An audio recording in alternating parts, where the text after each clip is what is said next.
ಯೇಸು ಕ್ರಿಸ್ತನ ನಾಮದಲ್ಲಿ ನಿಮ್ಮೆಲ್ಲರಿಗೂ ದೇವರ ವಾಕ್ಯ ಐಕ್ಯತೆಗೆ ಸ್ವಾಗತ. ನನ್ನ ಹೆಸರು ವನಿತಾ ಸ್ಯಾಂಟಿಯಾಗೋ.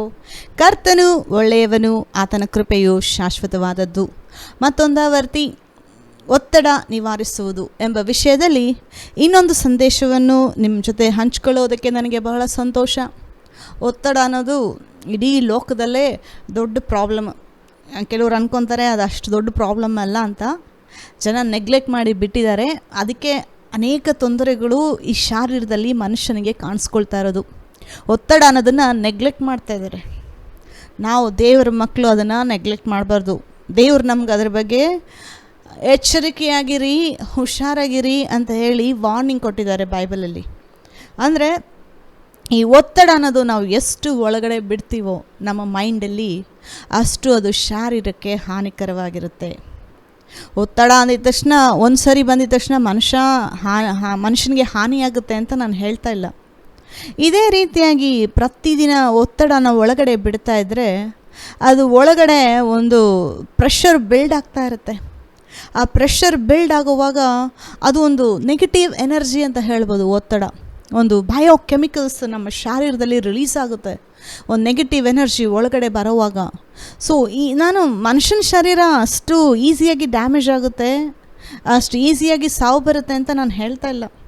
ದೇವರು ಮನುಷ್ಯನನ್ನು ಅದ್ಭುತವಾಗಿಯೂ ವಿಚಿತ್ರವಾಗಿಯೂ ಒಂದು ಬಹಳ ಜ್ಞಾನದಿಂದ ಉಂಟು ಮಾಡಿರೋ ಶರೀರ. ಒಂದು ಸರಿ ಒತ್ತಡ ಬಂದಿದ ತಕ್ಷಣ ಮನುಷ್ಯನಿಗೇನೂ ಡ್ಯಾಮೇಜ್ ಆಗೋದಿಲ್ಲ. ಆದರೆ ಇದೇ ಒತ್ತಡ ಒಂದು ಲಾಂಗ್ ರನ್ನಲ್ಲಿ, ಅನೇಕ ವರ್ಷಗಳು, ಅನೇಕ ಒಂದು ಲಾಂಗ್ ಪೀರಿಯಡಲ್ಲಿ ಇದು ನಡೆಯುವಾಗ ಮನುಷ್ಯನ ಶಾರೀರದಲ್ಲಿ ಡ್ಯಾಮೇಜ್ ಕಾಣಿಸ್ಕೊಳ್ಳುತ್ತೆ ಅಂತ ಹೇಳ್ತಾ ಇದ್ದೀನಿ. ಸೊ ದೇವ್ರ ಮಕ್ಕಳು ಇದನ್ನು ಡೀಲ್ ಮಾಡಬೇಕು. ಅದಕ್ಕೇನಪ್ಪ ಉತ್ತರ? ಒತ್ತಡ ಇರಬಾರ್ದು ಅಂತಂದರೆ ಆ ಒತ್ತಡನ ನಾವು ದೇವರ ನಂಬಿಕೆ ಅನ್ನೋದರಲ್ಲಿ ಬದಲಾಯಿಸಬೇಕು. ದೇವ್ರ ಮೇಲೆ ಹಾಕಬೇಕು ನಮ್ಮ ಎಲ್ಲ ಒತ್ತಡನ. ನಮ್ಮ ಪೇತ್ರ ಹೇಳ್ತಾನಲ್ವ, ನಿಮ್ಮ ಎಲ್ಲ ಕಷ್ಟ ಭಾರ ಚಿಂತೆಗಳನ್ನು ಆತನ ಮೇಲೆ ಹಾಕಿರಿ, ಆತನು ನಿಮಗೋಸ್ಕರ ಚಿಂತಿಸುವನು ಅಂತ ಇದೆ. ಆ ವಚನ ಆಮೇಲೆ ಧ್ಯಾನ ಮಾಡೋಣ. ಅದು ಬಹಳ ಇಂಪಾರ್ಟೆಂಟ್ ವರ್ಸ್. ಅದು ಜಸ್ಟ್ ಇವಾಗ ಹೇಳ್ತಾ ಇದ್ದೀನಿ ಅಷ್ಟೇ. ಅದನ್ನು ಆಮೇಲೆ ಧ್ಯಾನ ಮಾಡೋಣ ಅದ್ರ ಬಗ್ಗೆ. ದೇವ್ರ ಮೇಲೆ ಹಾಕೋದೇ ಇದಕ್ಕೊಂದು ಸೊಲ್ಯೂಷನ್ನು. ನಾವು ಹ್ಯಾಂಡಲ್ ಮಾಡೋದು ಅದೇ ಮನುಷ್ಯನಿಗೆ ಕಷ್ಟ ಆಗುವಂಥದ್ದು. ನನ್ನ ಪ್ರಾಬ್ಲಮ್ ನಾನೇ ಹ್ಯಾಂಡಲ್ ಮಾಡ್ತೀನಿ, ದೇವ್ರಿಗೆ ನಾನು ಡಿಸ್ಟರ್ಬ್ ಮಾಡಲ್ಲ ಅನ್ನೋ ಜನ ಕೂಡ ಇದ್ದಾರೆ. ದೇವ್ರೇನು ಡಿಸ್ಟರ್ಬ್ ಆಗಲ್ಲ ನೋಡಿ. ದೇವರು ಲೋಕದಲ್ಲಿ 8 ಬಿಲಿಯನ್ ಜನ ಇದ್ದಾರೆ. 8 ಬಿಲಿಯನ್ ಜನ ಒಂದೇ ಸರಿ 5-6 ಪ್ರಾರ್ಥನೆಗಳು ಮಾಡ್ತಾಯಿದ್ರು. ದೇವ್ರು ಕೇಳ್ತಾ ಇದ್ದಾರೆ ಎಲ್ಲರ ಪ್ರಾರ್ಥನೆ. ದೇವ್ರಿಗೇನು ಸೌಂಡ್ ಡಿಸ್ಟರ್ಬೆನ್ಸ್ ಇರುತ್ತಾ? ಇರಪ್ಪ ಇವ್ರ ಪ್ರಾರ್ಥನೆ ಕೇಳ್ತಾ ಇದ್ದೀನಿ, ನೀನು ಆಮೇಲೆ ಕೇಳ್ತೀನಿ ಅಂತ ಹೇಳೋದು. ದೇವರು ನೋಡಿ, ಇಂಗ್ಲೀಷಲ್ಲಿ ಹೇಳ್ತಾರೆ, ಈಸ್ ಓಮ್ನಿಷಿಯಂಟ್, ಓಮ್ನಿಪ್ರೆಸೆನ್ಸ್, ಓಮ್ನಿಪೊಟೆಂಟ್. ಸರ್ವಶಕ್ತನು, ಸರ್ವಜ್ಞಾನಿ, ಸರ್ವವ್ಯಾಪಿ. ಎಲ್ಲವನ್ನು ಮಾಡೋದಕ್ಕೆ ಸಾಧ್ಯ ದೇವ್ರಿಗೆ. ಒಂದೇ ಸಾರಿ ಎಲ್ಲರೂ ಪ್ರಾರ್ಥನೆ ಮಾಡಿ ಕೂಗ್ತಾ ಇದ್ರು ಎಲ್ಲರ ಪ್ರಾರ್ಥನೆಯನ್ನು ಕೇಳಿ ಎಲ್ಲರಿಗೂ ಉತ್ತರ ಕೊಡೋದಕ್ಕೆ ದೇವರು ಶಕ್ತನು. ಅದಕ್ಕೆ ಆತನು ಸರ್ವಶಕ್ತನು. ಇವಾಗ ಮನುಷ್ಯನಿಗೆ 2-3 ಕೆಲಸ ಒಟ್ಟಿಗೆ ಮಾಡಬೇಕಂದ್ರೆ ನಮಗೆ ಪ್ರೆಷರ್ ಬಂದುಬಿಡುತ್ತೆ. ಅಯ್ಯೋ ಇಷ್ಟೊಂದು ಕೆಲಸ ಮಾಡಬೇಕಾ ಅಂತ. ದೇವರು ಮನುಷ್ಯ ಅಲ್ಲ. ಆತನಿಗೆ ಸುಸ್ತಾಗೋದಿಲ್ಲ, ಆತನಿಗೆ ಟಯರ್ಡ್ ಆಗೋದಿಲ್ಲ, ಆತನು ವೀಕ್ ಆಗೋದಿಲ್ಲ. ಅವರು ಲಿಮಿಟೆಡ್ ಅಲ್ಲ. ದೇವರು ಅನ್ಲಿಮಿಟೆಡ್, ಆಲ್ ಮೈಟಿ. ಎಲ್ಲವನ್ನು ಮಾಡೋದಕ್ಕೆ ಸಾಧ್ಯ ದೇವ್ರಿಗೆ. ಅದು ದೇವರು. ಅದಕ್ಕೆ ದೇವರು ಹೇಳ್ತಾ ಇದ್ದಾರೆ, ನಿನ್ನ ಎಲ್ಲ ಚಿಂತೆ ಭಾರ ನನ್ನ ಮೇಲೆ ಹಾಕಿ, ನಾನು ನಿಮ್ಮ ಪ್ರಾಬ್ಲಮ್ಸ್ನ ಸಾಲ್ವ್ ಮಾಡ್ತೀನಿ. ಸೊ ಇದನ್ನು ದೇವ್ರ ಮಕ್ಕಳು ಒಪ್ಕೊಂಡು ಅರಿಕೆ ಮಾಡಿ ದೇವ್ರು ಹೇಳ್ದಂಗೆ ನಡ್ಕೊಳ್ಳೋದ್ರಲ್ಲೇ ನಮ್ಮ ಜೀವನದಲ್ಲಿ ಆಶೀರ್ವಾದಗಳು ಬರೋದಕ್ಕಾಗೋದು. ನಮ್ಮ ಮೈಂಡಲ್ಲಿ ಒಂದು ರಿಲ್ಯಾಕ್ಸೇಷನ್ನು, ಸಂತೋಷ, ಸಮಾಧಾನ ಅನ್ನೋದು ನಮ್ಮ ಲೈಫಲ್ಲಿ ಬರೋಕ್ಕೆ ಸಾಧ್ಯ. ಸೊ ಇದನ್ನು ಒಪ್ಕೋಬೇಕು. ಇಲ್ಲ ಇದು ಹೆಂಗಾಗುತ್ತೆ ಅಂತ ಹೇಳಿ ಡೌಟ್ ಬಂದರೂ ನಿಮ್ಮ ಪ್ರಾಬ್ಲಮಲ್ಲೇ ಬದುಕಬೇಕಾಗುತ್ತೆ ನೀವು. ಇದು ನಿಜವಾಗ್ಲೂ ನಡೆಯುತ್ತಾ ಅಂತ ಹೇಳ್ತಾನೆ ಸೈತಾನ. ಅದು ಹೇಳೋವಾಗೂ ನೀವು ದೇವ್ರ ವಚನನ ನಂಬೋದಕ್ಕೆ ಆಯ್ಕೆ ಮಾಡ್ಕೋಬೇಕು. ಒಳ್ಳೆಯ ಆಯ್ಕೆಗಳು ಮಾಡುವಾಗ, ದೇವರ ವಚನದ ಪ್ರಕಾರ ಆಯ್ಕೆಗಳು ಮಾಡುವಾಗ ಈ ಒತ್ತಡ ಅನ್ನೋದು ಹೋಗಿ ಮನಸ್ಸಲ್ಲಿ ಸಮಾಧಾನ ಅನ್ನೋದು ಬರುತ್ತೆ. ನಮ್ಮ ದೇವರು ಸಮಾಧಾನದ ಪ್ರಭು. ಆ ಸಮಾಧಾನ ಕೊಡೋದಕ್ಕೆ ದೇವರು ಲೋಕಕ್ಕೆ ಬಂದಿದ್ದು. ಸೊ ನಾವು ಪ್ರಾರ್ಥನೆ ಮಾಡಿ ದೇವರ ವಚನದೊಳಗಡೆ ಹೋಗೋಣ. ನಮ್ಮನ್ನು ಬಹಳವಾಗಿ ಪ್ರೀತಿ ಮಾಡುವಂಥ ಪರಲೋಕದಲ್ಲಿರುವ ನಮ್ಮ ತಂದೆಯಾದ ದೇವರೇ, ಯೇಸು ಕ್ರಿಸ್ತನ ನಾಮದಲ್ಲಿ ನಿಮ್ಮ ಸನ್ನಿಧಾನಕ್ಕೆ ಬರುತ್ತೇವೆ ದೇವರೇ, ಲೋಕವು ಕೊಡಲಾರದ ಸಮಾಧಾನ ನೀವು ನಮಗೆ ಯೇಸು ಕ್ರಿಸ್ತನ ಮೂಲಕ ಕೊಟ್ಟಿದ್ದೀರಾ. ನಿನ್ನ ನಾಮಕ್ಕೆ ಸ್ತೋತ್ರವಾಗಲಿ ದೇವರೇ. ಆ ಸಮಾಧಾನದಲ್ಲಿ ನಿನ್ನ ಎಲ್ಲ ಮಕ್ಕಳು ಬಾಳುವಂತೆ ನೀನು ಸಹಾಯ ಮಾಡಬೇಕಾಗಿ ಬೇಡ್ತೀನಿ ದೇವ. ಈ ಒಂದು ವಚನ ಕೇಳಿಸ್ಕೊಳ್ಳುವಂಥ ಪ್ರತಿಯೊಬ್ಬರ ಹೃದಯದಲ್ಲಿ ನೀನು ಕಾರ್ಯ ಮಾಡಬೇಕಾಗಿ ಬೇಡ್ತೀನಿ ಕರ್ತನೆ. ಎಲ್ಲ ನಿನ್ನ ಮಕ್ಕಳು ನಿನ್ನ ಮೇಲೆ ಕಣ್ಣಿಟ್ಟು, ನಿನ್ನ ಮೇಲೆ ಒಂದು ದೃಷ್ಟಿ ಇಟ್ಟು, ಅವರು ಆ ಒಂದು ನಂಬಿಕೆಯ ಜೀವನ, ಒತ್ತಡ ಇರದೆ ಒಂದು ಫ್ರೀಯಾಗಿರೋ ಜೀವನ ನಿನ್ನ ಮಕ್ಕಳು ಜೀವನ ಮಾಡುವಂತೆ ನೀವು ಪ್ರತಿಯೊಬ್ಬರಿಗೂ ಸಹಾಯ ಮಾಡಬೇಕಾಗಿ ಬೇಡ್ತೀನಿ ಕರ್ತನೆ. ನಮ್ಮೊಂದಿಗಿದ್ದು ನೀವು ಮಾತಾಡಿದಕ್ಕೋಸ್ಕರ ನಿಮಗೆ ಸ್ತೋತ್ರ. ನಿಮ್ಮ ವಚನದ ಮೂಲಕ, ಪವಿತ್ರಾತ್ಮನ ಮೂಲಕ ಈ ಒಂದು ಒತ್ತಡದ ಬಗ್ಗೆ ನಿನ್ನ ಮಕ್ಕಳಿಗೆ ಬೆಳಕು ಕೊಟ್ಟು ನಡೆಸಬೇಕಾಗಿ ಬೇಡ್ತೀನಿ ಕರ್ತನೆ. ಒತ್ತಡವನ್ನು ನಿವಾರಿಸಿ ಜಯಶಾಲಿಗಳಾಗಿ ಜೀವನ ಮಾಡುವಂತೆ ನಿಮ್ಮ ಮಕ್ಕಳಿಗೆ ನೀವು ಬೋಧನೆ ಮಾಡಬೇಕಾಗಿ ಬೇಡ್ತೀನಿ ಕರ್ತನೆ. ಯೇಸು ಕ್ರಿಸ್ತನ ನಾಮದಲ್ಲಿ ಬೇಡಿ ಹೊಂದಿದ್ದೇವೆ, ಜೀವವುಳ್ಳ ನಮ್ಮ ತಂದೆಯೇ, ಆಮೇನ್. ನಾವು ವಾಕ್ಯದ ಭಾಗವನ್ನು ಓದಿಕೊಡೋಣ. ಮತ್ತಾಯನು ಬರೆದ ಸುವಾರ್ತೆ 11ನೇ ಅಧ್ಯಾಯ 28ರಿಂದ 30 ವಚನ. ಎಲೈ ಕಷ್ಟಪಡುವವರೇ, ಹೊರೆ ಹೊತ್ತವರೇ, ನೀವೆಲ್ಲರೂ ನನ್ನ ಬಳಿಗೆ ಬನ್ನಿರಿ, ನಾನು ನಿಮಗೆ ವಿಶ್ರಾಂತಿ ಕೊಡುವೆನು. ನಾನು ಸಾತ್ವಿಕನೂ ದೀನ ಮನಸ್ಸುಳ್ಳವನು ಆಗಿರುವುದರಿಂದ ನನ್ನ ನೊಗವನ್ನು ನಿಮ್ಮ ಮೇಲೆ ತೆಗೆದುಕೊಂಡು ನನ್ನಲ್ಲಿ ಕಲಿತುಕೊಳ್ಳಿರಿ. ಆಗ ನಿಮ್ಮ ಆತ್ಮಗಳಿಗೆ ವಿಶ್ರಾಂತಿ ಸಿಕ್ಕುವುದು.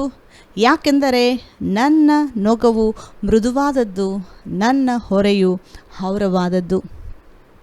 ಯೇಸು ಕ್ರಿಸ್ತನಿಗೆ ನಮ್ಮ ಪ್ರಾಬ್ಲಮ್ ಬರುತ್ತೆ ಅಂತ ಮುಂಚೆನೇ ಗೊತ್ತು.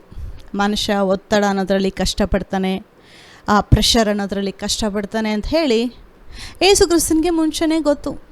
ಯಾಕೆಂದರೆ ನೋಡಿ, ಬೈಬಲಲ್ಲಿ ನಾನು ಆಲ್ರೆಡಿ ಪ್ರೀಚ್ ಮಾಡಿದ್ದೀನಿ, ಇದನ್ನು ಇನ್ನೊಂದು ಸಾರಿ ಹೇಳ್ತೀನಿ. ಮನುಷ್ಯ ಪಾಪದಲ್ಲಿ ಬೀಳ್ತಾನೆ ಅಂತ ದೇವರು ಮನುಷ್ಯನ ಉಂಟು ಮಾಡೋದಕ್ಕೆ ಮುಂಚೆನೇ ಗೊತ್ತು. ಮನುಷ್ಯ ಪಾಪ ಮಾಡ್ತಾನೆ ಅಂತ ಗೊತ್ತು, ಆ ಮನುಷ್ಯ ಪಾಪದಲ್ಲಿ ಬೀಳ್ತಾನೆ ಅನ್ನೋದು ಕೂಡ ದೇವ್ರಿಗೆ ಗೊತ್ತು. ಆದರೆ ದೇವರು ಬೀಳೋದಕ್ಕಿಂತ ಮುಂಚೆನೇ ಅದಕ್ಕೆ ಪರಿಹಾರನ ರೆಡಿ ಮಾಡಿದರು. ಯಾರು ಅಂತಂದರೆ ನಮ್ಮ ಯೇಸು ಕ್ರಿಸ್ತ. ಲೋಕದ ಉತ್ಪತ್ತಿ ಮಾಡೋದಕ್ಕಿಂತ ಮುಂಚೆಯೇ ಯೇಸು ಕ್ರಿಸ್ತ ಯಜ್ಞದ ಕುರಿಮರಿ ಅಂತ ಇದೆ. ಇನ್ನೂ ಆದಾಮನ್ನು ಸೃಷ್ಟಿ ಮಾಡಿಲ್ಲ, ಇನ್ನೂ ಆದಾಮ ಪಾಪನೂ ಮಾಡಿಲ್ಲ. ಅದಕ್ಕೆ ಮುಂಚೆನೇ ಯೇಸು ಕ್ರಿಸ್ತನ ಯಜ್ಞದ ಕುರಿಮರಿಯಾಗಿ ದೇವರು ರೆಡಿ ಮಾಡಿಟ್ಟಿದ್ರು. ಸೊ ಇಲ್ಲಿ ಏನು ಅಂಡರ್ಸ್ಟ್ಯಾಂಡ್ ಮಾಡ್ಕೊತಾ ಇದ್ದೀವಿ ಅಂದರೆ, ಇಲ್ಲಿ ನಿಮ್ಮ ಪ್ರಾಬ್ಲಮ್ ಬರೋದಕ್ಕಿಂತ ಮುಂಚೆನೇ ದೇವರು ಅದಕ್ಕೆ ಒಂದು ಸಲ್ಯೂಷನ್ನ ರೆಡಿ ಮಾಡಿದ್ದಾರೆ. ಕೆಲವ್ರು ಅಂತಾರೆ, ಓ ನನ್ನ ಪ್ರಾಬ್ಲಮ್ ದೊಡ್ಡದು, ನನ್ನ ಪ್ರಾಬ್ಲಮ್ ಯಾರಿಗೂ ಇರೋದಿಲ್ಲ, ನಾನು ಪಡೋ ಕಷ್ಟ ಯಾರೂ ಪಡ್ತಾ ಇಲ್ಲ ಅಂತ ಹೇಳ್ತಾರೆ. ಅದು ಯಾರು ಗೊತ್ತಾ ಆ ರೀತಿ ಮಾತಾಡೋದು? ಅದು ಸೈತಾನ ಹೇಳ್ಕೊಡೋದು ನಿಮಗೆ. ಓ ನಿನ್ನ ಕಷ್ಟ ತುಂಬ ವಿಚಿತ್ರವಾಗಿದೆ, ಈ ಕಷ್ಟ ಯಾರಿಗೂ ಬಂದಿಲ್ಲ, ನೀನೊಬ್ಬನೇ ಕಷ್ಟಪಡ್ತಾ ಇದೀಯಾ, ಬೇರೆಯವರೆಲ್ಲ ಚೆನ್ನಾಗಿದ್ದಾರೆ, ನೀನೊಬ್ಬನೇ ಕಷ್ಟಪಡ್ತಾ ಇದೆಯಾ, ಇದು ನಿನಗೆ ಮಾತ್ರ ಬಂದಿದೆ. ಕೆಲವ್ರು ಹೇಳ್ತಾರಲ್ಲ, ನನ್ನ ಕಷ್ಟ ಯಾರಿಗೂ ಗೊತ್ತಾಗಲ್ಲ ರೀ, ನನ್ನ ಕಷ್ಟ ನನ್ನ ಫೀಲಿಂಗು ಅನುಭವಿಸಿದ್ರೇ ಗೊತ್ತಾಗೋದು ಅಂದರೆ ಅವರ ಕಷ್ಟನ ಅವರು ದೊಡ್ಡದಾಗಿ ಮ್ಯಾಗ್ನಿಫೈ ಮಾಡಿ ಹೇಳ್ತಾ ಇದ್ದಾರೆ. ಓ ನನಗೆ ಮಾತ್ರ ಬಂದಿರೋದೆ, ಲೋಕಕ್ಕೆ ಯಾರಿಗೂ ಬಂದಿಲ್ಲ. ಇದೇ ಸೈತಾನ ಮಾಡೋ ಮೋಸ. ನೀವು ನನಗೆ ಮಾತ್ರ ಕಷ್ಟ ಬಂದಿದೆ ಅಂತ ನೀವು ನಿಮ್ಮ ಕಷ್ಟನ ದೊಡ್ಡದು ಮಾಡಿದ್ರೆ ಅದು ಏನಾಗುತ್ತೆ ಅಂತಂದರೆ, ಓ ನನ್ನ ಪ್ರಾಬ್ಲಮ್ ಯೂನಿಕ್ಕು, ಇದನ್ನು ಯಾರೂ ಸಾಲ್ವ್ ಮಾಡೋಕ್ಕಾಗೋದಿಲ್ಲ ಅಂತ ಹೇಳಿ ನೀವು ಕಷ್ಟನ ದೊಡ್ಡದು ಮಾಡಿ ಮಾತಾಡ್ತಾ ಇದ್ದೀರ. ಆದರೆ ಅದೇ ಒಂದು ವಿಷಯದಲ್ಲಿ ನೀವು ಸ್ವಲ್ಪ ಗಮನ ಕೊಟ್ಟು ಯೋಚನೆ ಮಾಡಿ ಧ್ಯಾನ ಮಾಡೋದಾದರೆ, ನೀವು ಪಡೋವಂಥ ಕಷ್ಟ ಅನೇಕರು ಪಟ್ಟಿದ್ದಾರೆ. ಸೈತಾನ ಹೇಳೋದು, ದೇವ್ರು ನಿನಗೆ ಮಾತ್ರ ಕಷ್ಟ ತಗೊಬಂದಿದ್ದಾರೆ ಅಂತ ಹೇಳ್ತಾರೆ. ಕೆಲವ್ರು ಹೇಳ್ತಾರಲ್ಲ, ಏಸಪ್ಪ ನನಗೆ ಮಾತ್ರನೇ ಈ ಕಷ್ಟನಾ, ನನ್ನನ್ನು ಮಾತ್ರನೇ ಜನ ದ್ವೇಷ ಮಾಡ್ತಾರಾ, ಇಲ್ಲ ನನಗೆ ಮಾತ್ರನೇ ಈ ಒಂದು ಹಣಕಾಸಿನ ಕೊರತೆ ಇದೆಯಾ? ನೋಡಿ, ಹೊರಗಡೆ ಹೋಗಿ ಲೋಕದಲ್ಲಿ ನೀವು ಪಡುವಂಥ ಸಿಮಿಲರ್ ಕಷ್ಟಗಳು ಅನೇಕ ಜನರು ಪಡ್ತಾ ಇದ್ದಾರೆ. ನಿಮಗೆ ಮಾತ್ರನೇ ಬಂದಿಲ್ಲ, ನನಗೆ ಮಾತ್ರನೇ ಬಂದಿದೆ ಅಂತಂದರೆ ಆ ಪ್ರಾಬ್ಲಮ್ಗೆ ಸಲ್ಯೂಷನ್ ಇಲ್ಲ ಅಂತ ಹೇಳೋ ಥರ. ಅದೇ ಸೈತಾನ ಕನ್ವಿನ್ಸ್ ಮಾಡ್ತಾ ಇರೋದು ಜನರನ್ನು. ಅನೇಕ ದೇವರ ಮಕ್ಕಳಿಗೆ ಸೈತಾನ ಅಂತ ಒಬ್ಬ ಇದ್ದಾನೆ. ಅವನ ದೇವದೂತರು ಅಂತ ಹೇಳ್ಬಾರ್ದು, ದುಷ್ಟದೂತರು. ಅವನ ದುಷ್ಟದೂತರನ್ನ ಅಪಾಯಿಂಟ್ ಮಾಡಿದ್ದಾನೆ ಎಲ್ಲರನ್ನೂ ಹಿಂಸೆ ಕೊಡೋದಕ್ಕೆ, ಪ್ರಾಬ್ಲಮ್ಸು ಸಿಚುವೇಶನ್ಸ್ನ ಕ್ರಿಯೇಟ್ ಮಾಡಿ ಒತ್ತಡ ತರೋದಕ್ಕೆ. ಅವನು ಒಂದು ಆತ್ಮಿಕ ದುಷ್ಟ ದೂತರನ್ನ ಎಲ್ಲರಿಗೂ ಅಪಾಯಿಂಟ್ ಮಾಡಿ ಇಟ್ಟಿದ್ದಾನೆ. ಹೇಗೆ ದೇವರು ದೇವದೂತರನ್ನ ನಮಗೆ ಸಹಾಯ ಮಾಡಬೇಕು ಅಂತೇಳಿ ಅಪಾಯಿಂಟ್ ಮಾಡಿ ಇಟ್ಟಿದ್ದಾರೋ, ಅದೇ ಥರ ಸೈತಾನ ಅವನ ದುಷ್ಟದೂತರನ್ನ ನಮಗೆ ಕಷ್ಟ ಕೊಡಬೇಕು ಅಂತ ಹೇಳಿ ಅಪಾಯಿಂಟ್ ಮಾಡಿ ಇಟ್ಟಿದ್ದಾನೆ. ಇದು ಅನೇಕ ಮಕ್ಕಳಿಗೆ ಗೊತ್ತಿಲ್ಲ. ಕಷ್ಟ, ಒತ್ತಡ ಸರ್ವೇ ಸಾಧಾರಣ, ಇದು ಲೋಕದಲ್ಲಿ ಸಾಮಾನ್ಯವಾಗಿ ನಡೆಯುವಂಥದ್ದು ಅಂತ ಹೇಳ್ತಾರೆ. ಕಷ್ಟ ಸಾಮಾನ್ಯ ಎಲ್ಲರಿಗೂ ಆಗುತ್ತೆ ಅಂತ ಕಾಮನ್ ಅನ್ನೋದೇ ದೊಡ್ಡ ತಪ್ಪು. ದೇವ್ರ ಮಕ್ಕಳು ಇದನ್ನು ನಾವು ಸಾಮಾನ್ಯ ಒತ್ತಡ ಅಂತ ಹೇಳಿ ಒಪ್ಕೋಬಾರ್ದು. ಇದಕ್ಕೊಂದು ಸಲ್ಯೂಷನ್ ಇದೆ, ಇದಕ್ಕೊಂದು ಬಿಡುಗಡೆ ಇದೆ. ನಾನು ದೇವರ ಮಗಳು, ನಾನು ಯೇಸು ಕ್ರಿಸ್ತ ಲೋಕಕ್ಕೆ ಬಂದಂಥ ಕಾರಣ ಏನು ಅಂತ ತಿಳ್ಕೊಬೇಕು ನಾವು. ಯೇಸು ಕ್ರಿಸ್ತ ಏನು ಗೊತ್ತಾ ಲೋಕಕ್ಕೆ ಬಂದಿದ್ದು? ಸೈತಾನನ ಕ್ರಿಯೆಗಳನ್ನು ಲಯ ಮಾಡುವುದಕ್ಕೆ. ಸೈತಾನನ ಕ್ರಿಯೆಗಳು ಲಯವಾಗುವಾಗ ದೇವರ ಕ್ರಿಯೆಗಳು ನಿಮ್ಮ ಜೀವನದಲ್ಲಿ ಪ್ರಸ್ತಾಪ ಮಾಡೋದಕ್ಕೆ. ನೀವು ದೇವರ ಕಾರ್ಯಗಳನ್ನ ಮಾಡಬೇಕು, ದೇವರು ಕೊಟ್ಟಂಥ ಆಶೀರ್ವಾದ ಹೊಂದ್ಕೋಬೇಕು, ದೇವರು ಕೊಡುವಂಥ ಸಮಾಧಾನ ಹೊಂದ್ಕೋಬೇಕು. ದೇವರು ಕಷ್ಟಪಡುವವರೇ, ಹೊರೆ ಹೊತ್ತವರೇ, ನೀವೆಲ್ಲರೂ ನನ್ನ ಬಳಿಗೆ ಬನ್ನಿರಿ, ನಾನು ನಿಮಗೆ ವಿಶ್ರಾಂತಿ ಕೊಡುವನು ಅಂತಂದರೆ, ಆ ವಿಶ್ರಾಂತಿ ದೇವರ ಮಕ್ಕಳು ದೇವರಿಂದ ಪಡ್ಕೊಳ್ಬೇಕು ಅನ್ನೋ ಒಂದು ಉದ್ದೇಶದಿಂದಾನೇ ಯೇಸು ಕ್ರಿಸ್ತ ಲೋಕಕ್ಕೆ ಬಂದಿದ್ದು. ಯಜ್ಞದ ಕುರಿಮರಿ, ನೀವು ಪಾಪ ಮಾಡೋದಕ್ಕಿಂತ ಮುಂಚೆ, ಪಾಪದ ಫಲಗಳು ಲೋಕದಕ್ಕೆ ಬರೋದಕ್ಕಿಂತ ಮುಂಚೆ ದೇವರು ಎಲ್ಲ ರೆಡಿ ಮಾಡಿಟ್ಟಿದ್ರು ಆಲ್ರೆಡಿ. ಸೊ ನಿಮ್ಮ ಜೀವನದಲ್ಲಿರೋ ಪ್ರಾಬ್ಲಮ್ಗೆ ಒಂದು ಸಲ್ಯೂಷನ್ ಇದೆ. ಯಾವತ್ತೂ ನನ್ನ ಪ್ರಾಬ್ಲಮ್ ದೊಡ್ಡದು ಅಂತ ಹೇಳಬೇಡಿ. ಆವಾಗೇ ಅದೇ ಒಂದು ಪ್ರಾಬ್ಲಮಲ್ಲಿ ಇರೋದಕ್ಕೆ ಅದಕ್ಕೊಂದು ಸಲ್ಯೂಷನ್ ಇಲ್ಲ ಅನ್ನೋ ಮೈಂಡ್ ಬರುತ್ತೆ ನಿಮಗೆ. ಯಾವುದೇ ಪ್ರಾಬ್ಲಮ್ ಇರಲಿ ದೊಡ್ಡದಿಲ್ಲ, ಯಾವುದೇ ಶೋಧನೆ ಇರಲಿ ಅದು ದೊಡ್ಡದಲ್ಲ. ಯಾಕೆಂದರೆ ದೇವರು ನೀವು ಶೋಧನೆಗೆ ಒಳಗಾಗದೆ ಅದರಿಂದ ಆಚೆ ಬರೋದಕ್ಕೆ ಒಂದು ದಾರಿ ಸಿದ್ಧ ಮಾಡಿದ್ದಾನೆ ಅಂತ ಹೇಳಿ ನಾವು ಕೊರಿಂಥದಲ್ಲಿ ಓದ್ತೀವಿ. ಬರುತ್ತೆ ಶೋಧನೆಗಳು. ನೀವೊಂದು ದಿವಸ ಪ್ರೇಯರ್ ಮಾಡಿ ಚೆನ್ನಾಗಿ ಭಕ್ತಿಯಿಂದ ಇರಿ, ಪ್ರಾಬ್ಲಮ್ಸ್ ಎಲ್ಲ ಹೊರಟೋಗುತ್ತೆ ಅಂತ ಹೇಳೋದಿಲ್ಲ ನಾನು. ಯಾಕೆಂದರೆ ಆ ರೀತಿ ಹೇಳಿದ್ರೆ ಸುಳ್ಳು ಆಶ್ವಾಸನೆ ಕೊಡೋ ಥರ ಇರುತ್ತೆ. ನಾನು ಹೇಳ್ತಾ ಇದ್ದೀನಿ ಏನಂದರೆ, ಡೈಲಿ ಬರುತ್ತೆ ಪ್ರಾಬ್ಲಮ್ಸು, ಡೈಲಿ ನೀವು ಫೇಸ್ ಮಾಡಬೇಕು. ಪ್ರಾಬ್ಲಮ್ಸ್ ನೋಡಿ ಓಡೋಗೋರು ಆ್ಯಕ್ಚುಲಿ ಬೈಬಲ್ ಹೇಳುತ್ತೆ ಭಯಪಡೋರು ಅಂತ. ಭಯಪಡೋದೇ ಇವಾಗ ನೀವು ಇಮಿಡಿಯೇಟಾಗಿ ಭಯಪಡೋರಾದರೆ ಸೈತಾನನಿಗದು ದೊಡ್ಡ ಅಡ್ವಾಂಟೇಜು. ಭಯಪಡಿಸಿದ್ರೆ ಸಾಕು, ಓಡೋಗ್ತಾರೆ ಪ್ರಾಬ್ಲಮ್ ಬಿಟ್ಟು. ಆದರೆ ದೇವರ ಮಕ್ಕಳು ಧೈರ್ಯವಾಗಿ ನಿಂತ್ಕೊಂಡು ದೇವರು ನನ್ನ ಜೊತೆ ಇದ್ದಾರೆ ಅಂತ ಹೇಳಿ ಪ್ರಾಬ್ಲಮ್ಸ್ನ ಸಾಲ್ವ್ ಮಾಡೋದಕ್ಕೆ ನಾವು ಆ ಕಡೆ ಹೋಗಬೇಕು. ಪ್ರಾಬ್ಲಮ್ಸ್ನ ಅಕ್ಸೆಪ್ಟ್ ಮಾಡ್ಕೊಂಡು ಬದುಕೋ ಜನ ಇದ್ದಾರೆ, ಪ್ರಾಬ್ಲಮ್ಸ್ನ ನೋಡಿಕೊಂಡು ಓಡೋಗೋ ಅನೇಕ ಜನರಿದ್ದಾರೆ. ಆದರೆ ಕ್ರೈಸ್ತರು ಮಾತ್ರ ವ್ಯತ್ಯಾಸ. ಪ್ರಾಬ್ಲಮ್ಸ್ ಬರೋದನ್ನು ಶೂಟ್ ಮಾಡೋಕ್ಕೆ ಕಲ್ತ್ಕೋಬೇಕು. You should learn to be a troubleshooter. ಬರುತ್ತೆ ಪ್ರಾಬ್ಲಮ್ಸು, ಶೂಟ್ ಮಾಡಬೇಕು. ದೇವರು ನನ್ನ ಜೊತೆ ಇದ್ದಾರೆ, ನನಗೆ ಬಿಡುಗಡೆ ಕೊಡ್ತಾರೆ ಅಂತ. ನೋಡಿ, ಒತ್ತಡ ಅನ್ನೋದು ಪ್ರತಿಯೊಂದು ಫ್ಯಾಮಿಲಿಲೂ ಇದೆ. ಈ ದಿನ ನಾವು ಗಂಡ ಹೆಂಡತಿ ಬಗ್ಗೆ ಕೆಲವು ವಿಷಯ ಮಾತಾಡೋಣ. ಈ ಒಂದು ಮದುವೆ ವಿಷಯದಲ್ಲಿ 2012ನೇ ಇಸ್ವಿಲಿ ನಾನು ಬ್ಯಾಂಗ್ಳೂರಲ್ಲಿರಬೇಕಾದ್ರೆ ಒಂದು ಮೆಸೇಜ್ ಕೇಳಿಸ್ಕೊತಾ ಇದ್ದೆ. ಕೀತ್ ಮರೋ ಅನ್ನೋ ಒಂದು ಸಂದೇಶಕರವರು ಪ್ರೀಚ್ ಮಾಡ್ತಾಯಿದ್ರು, ನೀವು ನಿಮ್ಮ ಗಂಡಂದಿರ ಮೇಲೆ ಒತ್ತಡ ಹಾಕಬಾರ್ದು, ಪ್ರೆಷರ್ ಹಾಕ್ಬಾರ್ದು. ನನಗೆ ಅದು ಕೊಡಿಸು, ನನಗೆ ಒಡವೆ ಕೊಡಿಸು, ನನಗೆ ಸೀರೆ ಕೊಡಿಸು ಹಾಗಂತ ಹೇಳಿ ಹೆಂಡ್ತಿ ಗಂಡನ ಏನು ಕೇಳಬಾರ್ದು ಅಂತಲ್ಲ. ನಾನು ಹೇಳೋದನ್ನು ಸ್ವಲ್ಪ ಕಂಪ್ಲೀಟಾಗಿ ಕೇಳಿಸ್ಕೊಳ್ಳಿ. ಅರ್ಧಂಬರ್ಧ ಕೇಳಿಸ್ಕೊಂಡ್ರೆ ಕನ್ಫ್ಯೂಸ್ ಆಗುತ್ತೆ. ಏನಪ್ಪ ಗಂಡ ಕೊಡ್ದಿರಾ ಇನ್ನು ಯಾರು ಕೊಡಿಸ್ಬೇಕು ಅಂತ ಕೂಡ ಅನ್ಕೋಬೋದು. ಅದಕ್ಕೆ ಹೇಳ್ತಾ ಇದ್ದೀನಿ, ಪೂರ್ತಿ ಕೇಳಿಸ್ಕೊಳ್ಳಿ.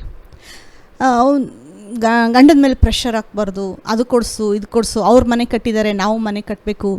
ಅವ್ರು ಚೆನ್ನಾಗಿರೋ ಒಡವೆಗಳು ತೊಗೊಂಡಿದ್ದಾರೆ, ನಾವು ತೊಗೋಬೇಕು. ಅವ್ರು ಚೆನ್ನಾಗಿರೋ ಕಾರ್ ತೊಗೊಂಡಿದ್ದಾರೆ, ನಾವು ತೊಗೋಬೇಕು. ಈ ಅನೇಕ ಹೆಂಡತಿಯರು ತಮ್ಮ ಗಂಡನ ಮೇಲೆ ಈ ರೀತಿ ಪ್ರೆಷರ್ ಆಗ್ತಾಯಿದ್ದಾರೆ. ನಾನೇನು ಎಲ್ಲ ಹೆಂಡತಿರು ಮಾಡ್ತಾರೆ ಅಂತ ಹೇಳಿ ಆ ಒಂದು ಯೂನಿವರ್ಸಲ್ಲಾಗಿ ಮಾತಾಡೋದಿಲ್ಲ. ನಾನು ಮಾತಾಡೋದು ಯಾವಾಗೂ ಇದೇ ಥರನೇ. ಹೆಂಡತಿಯರಲ್ಲಿ ಪ್ರೆಷರ್ ಹಾಕೋರು ಇದ್ದಾರೆ, ಪ್ರೆಷರ್ ಆಗದೇ ಇರೋರು ಇದ್ದಾರೆ. ನಾನು ಪ್ರೆಷರ್ ಹಾಕೋರ ಬಗ್ಗೆ ಮಾತ್ರ ಮಾತಾಡ್ತಾ ಇರೋದು. ಅವ್ರು ಮಾತ್ರ ನಾನು ಪಾಯಿಂಟ್ ಔಟ್ ಮಾಡಿ ಹೇಳ್ತಾ ಇರೋದು. ಪ್ರೆಷರ್ ಹಾಕೋ ಥರ ನೀವೇನಾದರೂ ಇದ್ದರೆ, ಯಾಕೆಂದರೆ ಈ ಕೆಲಸ ನಾನು ಮಾಡಿದ್ದೀನಿ, ನಾನೇನು ಪರ್ಫೆಕ್ಟಾಗಿದ್ದೀನಿ, ಏನು ಮಾಡಿಲ್ಲ ತಪ್ಪು ಅಂತ ಹೇಳ್ತಾ ಇಲ್ಲ. ಒಂದು ಕಾಲದಲ್ಲಿ ನಾನು ಮಾಡ್ತಾಯಿದ್ದೆ ಆ ಕೆಲಸ. 2012ನೇ ಇಸ್ವಿಲಿ ಈ ಒಂದು ವಚನ ಕೇಳಿಸ್ಕೊಳ್ಬೇಕಾದ್ರೆ ನನಗೆ ಒಂದು ಆ ಸಮಯದಲ್ಲಿ ಒಂದು ಆಶ್ಚರ್ಯವಾಗಿತ್ತದು. ಹೆಂಡತಿ ಗಂಡನ ಮೇಲೆ ಅದು ಕೊಡಿಸು ಇದು ಕೊಡಿಸು ಅಂತ ಕೇಳಬಾರ್ದಾ? ಹೆಂಗಪ್ಪ ದೇವರೇ ಇದು ನಡೆಯುತ್ತೆ? ವಚನಗಳ ಪ್ರಕಾರ ಗಂಡನೇ ಪ್ರೊವೈಡ್ ಮಾಡಬೇಕು ಮನೆಗೆ, ಗಂಡನೇ ಹೆಂಡತಿ ಮಕ್ಕಳನ್ನ ನೋಡ್ಕೋಬೇಕು. ಸೊ ಕೇಳಬಾರ್ದಾ? ಕೇಳೋದೇ ತಪ್ಪ, ಕೇಳೋದೇ ಪ್ರೆಷರಾ ಅಂತ ಆ ರೀತಿ ಯೋಚನೆ ಮಾಡ್ತಾಯಿದ್ದೆ.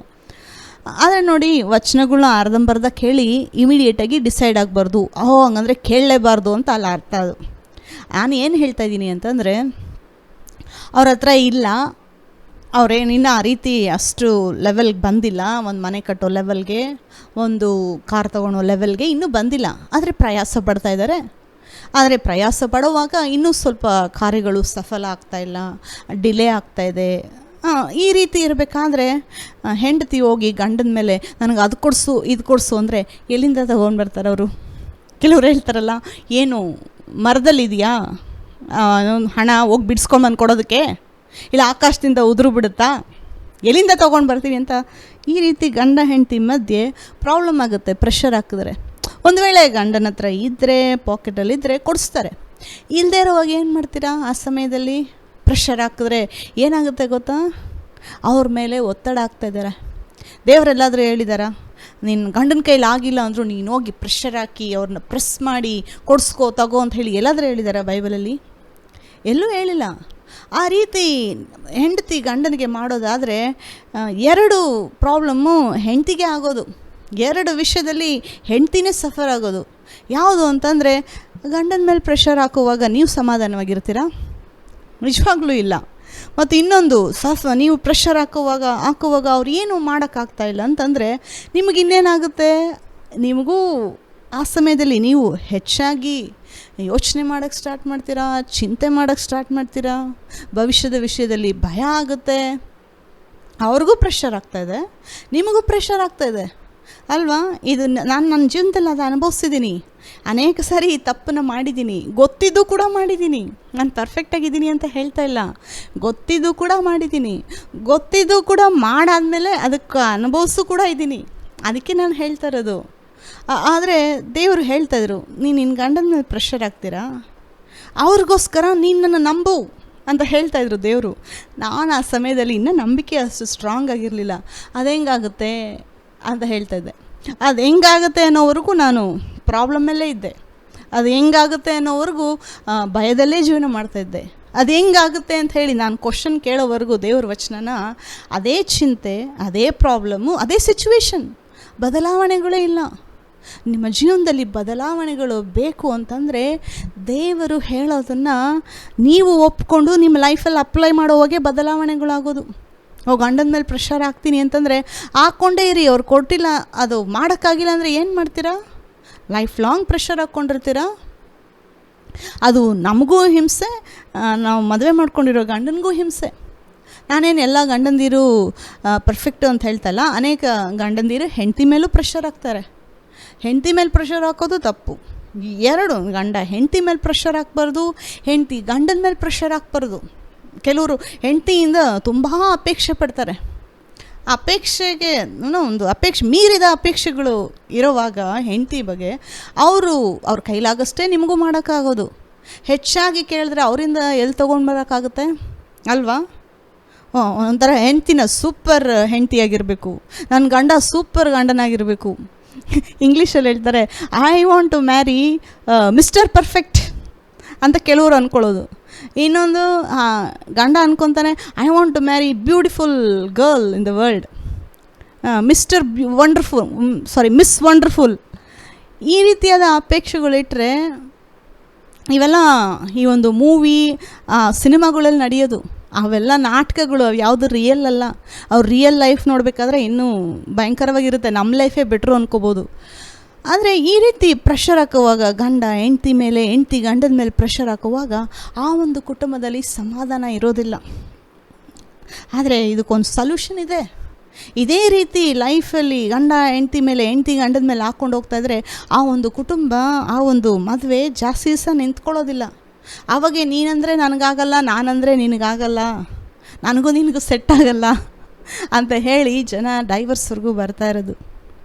ಆದರೆ ನಿಮ್ಮ ಗಂಡ ಹೆಂಡ್ತಿ ಮದುವೆ ಒಂದು ಇದರಲ್ಲಿ ದೇವರ ವಚನಕ್ಕೆ ಇಬ್ಬರು ಮರ್ಯಾದೆ ಕೊಡೋದಾದರೆ, ದೇವರ ವಚನ ನೀವು ಒಪ್ಕೊಳ್ಳೋದಾದರೆ ನಿಮ್ಮ ಕುಟುಂಬ ಕಟ್ಟಲ್ಪಡುತ್ತೆ.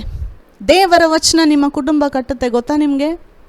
ನಾನು ಆ ರೀತಿ ಕ್ವಶನ್ ಮಾಡೋದು ಸ್ಟಾಪ್ ಮಾಡಿ, ನಾನು ದೇವರ ವಚನಗಳು ಧ್ಯಾನ ಮಾಡೋದುವಾಗ, ಓದುವಾಗ ಡೈಲಿ ದೇವರು ಅನೇಕ ವಿಷಯಗಳನ್ನು ತಿಳಿಯಪಡಿಸಿದ್ರು ನನಗೆ. ನಾನೇನು ಒಂದು ವರ್ಷ 2 ವರ್ಷದಲ್ಲಿ ಬದಲಾಗಿಲ್ಲ ಈ ವಿಷಯದಲ್ಲಿ. ನಾನು ಆ ವಚನ ಕೇಳಿಸ್ಕೊಂಡು ನಾನು ಬದಲಾಗೋ ಅಷ್ಟೊತ್ತಿಗೆ ಒಂದು 7-8 ವರ್ಷ ಆಯಿತು. ನನಗೆ ಲೇಟ್ ಆಯಿತು, ಬಟ್ ಕೆಲವರು ಬೇಗ ಮಾಡ್ಬೋದು. ಇದನ್ನು ಎಷ್ಟು ಬೇಗ ನಾವು ಅರ್ಥ ಮಾಡ್ಕೊತೀವೋ ಅಷ್ಟು ಬೇಗ ನಮ್ಮ ಲೈಫಲ್ಲಿ ಫ್ಯಾಮಿಲಿ ಪ್ರಾಬ್ಲಮ್ಸ್ನ ಫಿಕ್ಸ್ ಮಾಡ್ಬೋದು ಅಂತ ಹೇಳ್ತಾ ಇದ್ದೀನಿ. ಆ ಒಂದು ಪ್ರಸಂಗ ಮಾಡೋರು ಹೇಳ್ತಾಯಿದ್ರು, ನಿಮ್ಮ ಗಂಡ ನಿಮಗೆ ಎಲ್ ಶಡಾಯ ಅಂತ ಇದ್ರು. ನೀವೇ ನಿಮ್ಮನ್ನು ಒಂದು ಪ್ರಶ್ನೆ ಮಾಡ್ಕೊಳ್ಳಿ, ನಿಮ್ಮ ಗಂಡ ಸರ್ವಶಕ್ತನಾ? ನಿಮ್ಮ ಗಂಡ ಎಲ್ ಶಡಾಯ? ಇಲ್ಲ ಅಲ್ವಾ? ಇದು ಕೇಳಿಸ್ಕೊಳೋದಕ್ಕೆ ಸ್ವಲ್ಪ ಕಷ್ಟಕರವಾಗಿರ್ಬೋದು, ಆದರೆ ಇದು ಸತ್ಯ. ಯಾಕೆಂದರೆ ಎಲ್ ಶಡಾಯ್ ಆಗಿರೋ ದೇವರು ನಿಮ್ಮ ಗಂಡನ ಆಶೀರ್ವಾದ ಮಾಡ್ಬೋದು ನೀವು ಪ್ರೇಯರ್ ಮಾಡಿದ್ರೆ. ಅದನ್ನು ನಾವು ತಿಳ್ಕೊಬೇಕು. ಓಕೆ, ದೇವರು ನನ್ನ ಗಂಡನಿಗೆ ಕೊಟ್ರೇ ಆತನು ನಮ್ಮ ಫ್ಯಾಮಿಲಿಗೆ ಪ್ರೊವೈಡ್ ಮಾಡೋಕ್ಕಾಗೋದು. ಎಲ್ಲ ಆಶೀರ್ವಾದದ ಒಂದು ಸೋರ್ಸು ದೇವರು. ಅದಕ್ಕೆ ದೇವರು ಹೇಳ್ತಾರೆ, ನೀವು ನಿನ್ನ ಗಂಡನ ವಿಷಯದಲ್ಲಾಗಲಿ ನಿನ್ನ ಹೆಂಡತಿ ವಿಷಯದಲ್ಲಾಗಲಿ ನನ್ನನ್ನು ನಂಬ್ರಿ. ನಿಮ್ಮ ಗಂಡನ ಫಿಕ್ಸ್ ಮಾಡಬೇಕಾ? ನಾನು ಫಿಕ್ಸ್ ಮಾಡ್ತೀನಿ. ನಿಮ್ಮ ಗಂಡನಿಗೆ ಹಣಕಾಸಿನ ವಿಷಯದಲ್ಲಿ ಆಶೀರ್ವಾದ ಮಾಡಬೇಕಾ? ನಾನು ಮಾಡ್ತೀನಿ. ಇಲ್ಲ ನಿನ್ನ ಹೆಂಡ್ತಿನ ಫಿಕ್ಸ್ ಮಾಡಬೇಕಾ? ಕೆಲವರು ಹೆಂಡ್ತಿದಿರು ಬಹಳ ಜಗಳ ಮಾಡ್ತಾರಲ್ವ, ನಾನು ಮಾಡ್ತಾಯಿದ್ದೆ ಒಂದು ಕಾಲದಲ್ಲಿ. ಆದರೆ ನಮ್ಮ ಯಜಮಾನ್ರು ನನಗೋಸ್ಕರ ಪ್ರೇಯರ್ ಮಾಡ್ತಾಯಿದ್ರು. ಏನಪ್ಪ ಇಷ್ಟು ಜಗಳ ಮಾಡೋಳನ್ನ ಮದುವೆ ಆಗಿದ್ದೀನಿ ಅಂತ ಅವ್ರಿಗೂ ಎಷ್ಟೊಂದು ಸಾರಿ ಪ್ರಾಬ್ಲಮ್ ಕೊಟ್ಟಿದ್ದೀನಿ ನಾನು. ಸೊ ಅವಾಗ ಅವರು ಅದೇ ಥರ ನೀನು ಪ್ರಾಬ್ಲಮ್ ಮಾಡ್ತೀನಿ, ನಾನು ಪ್ರಾಬ್ಲಮ್ ಮಾಡ್ತೀನಿ ಅಂತ ಇದ್ದರೆ ಕುಟುಂಬ ಬೇರೆ ಡೈರೆಕ್ಷನಲ್ಲಿ ಹೊರಟೋಗ್ತಾಯಿತ್ತು. ಆದರೆ ನೋಡಿ, ಅವರು ನನಗೋಸ್ಕರ ಪ್ರೇಯರ್ ಮಾಡ್ತಾಯಿದ್ರು. ನಾನು ಜಗಳ ಮಾಡೋದು ನಿಲ್ಲಿಸ್ಬೇಕು, ಪ್ರೆಷರ್ ಹಾಕೋದು ನಿಲ್ಲಿಸ್ಬೇಕು ಅಂತ ಅವ್ರು ನನಗೆ ಪ್ರೇಯರ್ ಮಾಡ್ತಾಯಿದ್ರು. ನಾನು ಸಹ ಅವರು ಚೆನ್ನಾಗಿರಬೇಕು, ಮಿನಿಸ್ಟ್ರಿಲಿ ಸೇವೆಯಲ್ಲಿ ಮುಂದೆ ಬರಬೇಕು ಅಂತ ಹೇಳಿ ನಾನು ಪ್ರೇಯರ್ ಮಾಡ್ತಾಯಿದ್ದೆ. ಈ ರೀತಿ ಒಂದು ಮ್ಯೂಚುವಲ್ ಅಂಡರ್ಸ್ಟ್ಯಾಂಡಿಂಗ್ ಇರೋವಾಗ, ಈ ರೀತಿ ದೇವರ ವಚನಕ್ಕೆ ಗಂಡ ಹೆಂಡತಿ ಹೃದಯದಲ್ಲಿ ಸ್ಥಾನ ಕೊಡುವಾಗ, ಅವಾಗೇ ಅವರು ಒಂದೇ ಡೈರೆಕ್ಷನಲ್ಲಿ, ದೇವರ ಡೈರೆಕ್ಷನಲ್ಲಿ, ಸಮಾಧಾನದ ಡೈರೆಕ್ಷನಲ್ಲಿ ಹೋಗಲು ಸಾಧ್ಯ. ಇವಾಗ ನೀನು ಹೆಂಡ್ತಿ ಜಗಳ ಮಾಡ್ದಿರ ಇರಬೇಕು ಅಂತಂದರೆ ನೀವು ಸಮಾಧಾನ ಮೇಂಟೈನ್ ಮಾಡಬೇಕು. ನಿಮ್ಮ ಹೆಂಡ್ತಿಗೋಸ್ಕರ ನೀವು ಪ್ರೇಯರ್ ಮಾಡಬೇಕು. ಓಕೆ ದೇವರೇ, ನನ್ನ ಹೆಂಡ್ತಿನ ಬದಲಾಯಿಸು, ನನ್ನ ಕೈಲಾಗಲ್ಲ ಬದಲಾಯಿಸೋದಕ್ಕೆ ಅಂತ ಫಸ್ಟ್ ನೀವು ತಿಳ್ಕೊಬೇಕು. ಅನೇಕ ಸಾರಿ ಮನುಷ್ಯರು, ನಾವು ಇನ್ನೊಬ್ಬ ಮನುಷ್ಯರನ್ನ ತಿದ್ದಕ್ಕೆ ಹೋಗ್ತೀವಿ. ಹಂಗೆ ಮಾಡು, ಹಿಂಗೆ ಮಾಡು, ಇದು ಫಿಕ್ಸ್ ಮಾಡು, ಅದು ಫಿಕ್ಸ್ ಮಾಡು ಅಂಥೇಳಿ ಗದರ್ತೀವಿ, ಕೋಪ ಮಾಡ್ಕೊತೀವಿ, ಕಿರ್ಚ್ತೀವಿ, ಎಗರಾಡ್ತೀವಿ. ಓಕೆ, ಇದೆಲ್ಲ ಮಾಡಿದ್ರಿ, ಫಿಕ್ಸ್ ಆಯಿತಾ? ನಾನು ಮಾಡಿದ್ದೀನಿ ಇದೆಲ್ಲ ಶಾರೀರದಲ್ಲಿ ಅಟ್ಟರ್ ಫೇಲ್ಯೂರ್, ಫಿಕ್ಸ್ ಮಾಡೋಕ್ಕಾಗ್ದಿರ ಕಷ್ಟಪಟ್ಟಿದ್ದೀನಿ. ಅದಕ್ಕೆ ಹೇಳ್ತಾ ಇರೋದು, ಯಾರನ್ನೇ ಫಿಕ್ಸ್ ಮಾಡಬೇಕಂತಂದ್ರು ದೇವರು ಆ ಫಿಕ್ಸಿಂಗ್ ಅನ್ನೋ ಒಂದು ಇದು ಮನುಷ್ಯನ ಕೈಲಿ ಕೊಟ್ಟಿಲ್ಲ. ತಿಳ್ಕೊಳ್ಳಿ, ಒಬ್ಬ ಮನುಷ್ಯನ ಫಿಕ್ಸ್ ಮಾಡಬೇಕಂದ್ರೆ ದೇವರೇ ಬೇಕು. ಅದಕ್ಕೆ ಫಸ್ಟ್ ನಮ್ಮ ಪ್ರಾರ್ಥನೆ ಬೇಕು. ಫಸ್ಟ್ ನಾವು ದೇವ್ರನ್ನ ನಂಬಬೇಕು, ಆಮೇಲೆ ಅವ್ರಿಗೋಸ್ಕರ ಪ್ರಾರ್ಥನೆ ಮಾಡಬೇಕು. ನಾವು ಫಸ್ಟ್ ಸಮಾಧಾನ ತಗೋಬೇಕು. ಒತ್ತಡದ ಕೆಳಗಡೆ ಬರ್ತೀರಾ? ಒತ್ತಡ ನಂಬಿಕೆ ಒಂದೇ ಕಡೆ ಇರೋಕ್ಕಾಗೋದಿಲ್ಲ. ಒತ್ತಡ ಅನ್ನೋದು ನಾವು ತೆಗೆದಾಕಿ ನಂಬಿಕೆ ಅನ್ನೋದು ಬರೋವಾಗ ಒತ್ತಡ ಅನ್ನೋದು ಡಿಸಪಿಯರ್ ಆಗುತ್ತೆ. ಲಾ ಆಫ್ ಡಿಸ್ಪ್ಲೇಸ್ಮೆಂಟ್ ಅಂತ ಹೇಳ್ತಾರೆ ಇಂಗ್ಲೀಷಲ್ಲಿ. ಆ ಒತ್ತಡ ಅನ್ನೋದು ಹೋಗಬೇಕು ಅಂತಂದರೆ ಒಳಗಡೆ ನಂಬಿಕೆ ಬರಬೇಕು. ನಾನೇ ಮಾಡ್ತೀನಿ, ನಾನೇ ಫಿಕ್ಸ್ ಮಾಡ್ತೀನಿ ಅನ್ನೋದು ಅದು ನಂಬಿಕೆ ಅಲ್ಲ. ಜ್ಞಾನೋಕ್ತಿಲಿ ಸಾಲೋಮನ ಬರೆದಿದ್ದಾನೆ, ಆ ಒಂದು ವಚನ ಓದೋಣ. ಜ್ಞಾನೋಕ್ತಿ 3:5. ಸ್ವಬುದ್ಧಿಯನ್ನೇ ಆಧಾರ ಮಾಡಿಕೊಳ್ಳದೆ ಪೂರ್ಣ ಮನಸ್ಸಿನಿಂದ ಯೆಹೋವನಲ್ಲಿ ಭರವಸವಿಡು. ಪೂರ್ಣ ಮನಸ್ಸು, ಅರ್ಧಂಬರ್ಧ ಅಲ್ಲ. ಅರ್ಧ ಗಂಡನ ಮೇಲೆ ನಂಬಿಕೆ ಇಡೋದು, ಅರ್ಧ ಹೆಂಡತಿ ಮೇಲೆ ನಂಬಿಕೆ ಇಡೋದು. ದೇವರು ಹೇಳ್ತಿದ್ದಾರೆ, ಪೂರ್ಣ ಮನಸ್ಸಿನಿಂದ ಯೆಹೋವನಲ್ಲಿ ಭರವಸವಿಡು. ನಿನ್ನ ಎಲ್ಲ ನಡವಳಿಯಲ್ಲಿ ಆತನ ಚಿತ್ತಕ್ಕೆ ವಿಧೇಯನಾಗಿರು. ನಿನ್ನ ಎಲ್ಲ ಬಿಹೇವಿಯರು, ನೀವು ಮಾಡುವಂಥ ಚಾಯ್ಸ್, ನೀವು ಮಾಡುವಂಥ ಆಯ್ಕೆಗಳಿಗೆ ಆತನ ಚಿತ್ತದಲ್ಲಿ, ಆತನ ವಚನ ಪ್ರಕಾರ ವಿಧೇಯನಾಗಿರು. ಆತನೇ ನಿನ್ನ ಮಾರ್ಗಗಳನ್ನು ಸರಾಗ ಮಾಡುವನು.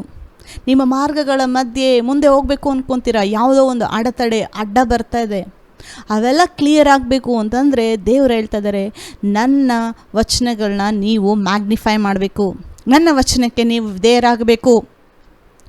ಆತನೇ ನಿನ್ನ ಮಾರ್ಗಗಳನ್ನು ಸರಾಗ ಮಾಡುವವನು. ನೀನೇ ಬುದ್ಧಿವಂತನು ಎಂದೆನಿಸದೆ ಯೆಹೋವನಿಗೆ ಭಯಪಟ್ಟು ಕೆಟ್ಟದ್ದನ್ನು ತೊರೆದು ಬಿಡು. ಸೊ ನಾನೇ ಬುದ್ಧಿವಂತ ಅಂತ ಹೇಳಿ ಎಣಿಸ್ಬಾರ್ದು ಅಂತ ದೇವರು ಹೇಳಿದ್ದಾರೆ. ಅಂದರೆ ನಾನೇ ಫಿಕ್ಸ್ ಮಾಡ್ತೀನಿ, ನನ್ನ ಕೈಲಾಗುತ್ತೆ ಇದು ಅನ್ನೋದು ನಾವು ಮಾಡಬಾರ್ದು. ನಾನೇ ಮಾಡ್ತೀನಿ ಅಂತ ಹೇಳೋದು ಅದು ಗರ್ವ. ಅನೇಕರಿಗೆ ಇದು ಇಷ್ಟ ಆಗಲ್ಲ, ಯಾಕೆ ನನ್ನ ಕೈಲಿ ಮಾಡೋಕ್ಕಾಗಲ್ವಾ ಅಂತ ಹೇಳ್ತಾರೆ. ಇದು ನಾನಲ್ಲ ಹೇಳ್ತಾ ಇರೋದು, ದೇವ್ರು ಹೇಳ್ತಾ ಇರೋದು. ನಾನೇ ಮಾಡ್ತೀನಿ ಅನ್ನೋದು ಗರ್ವ ಅಂತ ದೇವರೇ ಹೇಳಿರೋದು ಇದು.